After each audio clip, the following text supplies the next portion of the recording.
આપણે આગળના વિડીયોમાં વાત કરી ગયા કે દેવી ગંગાએ એ શરતે વિવાહ કરેલા કે રાજા શાંતનુ તેમને કોઈ વાતે રોકશે નહીં કે કોઈ વાતે ટોકશે નહીં. વિવાહ બાદ તેમને ત્યાં એક એક કરીને 8 બાળકોના જન્મ થાય છે કે જે 8 વસુઓના અવતાર છે.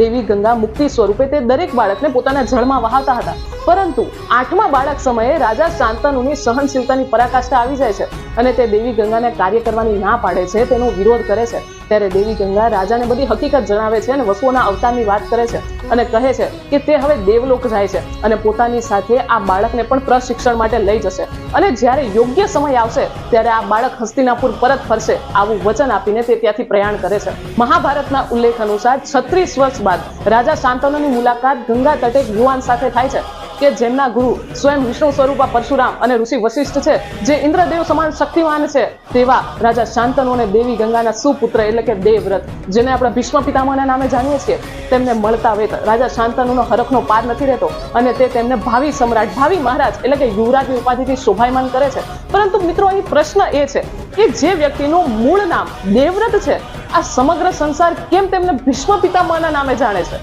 કેમ? તે જાણીશું આગળના વિડીયોમાં. રાધે રાધે.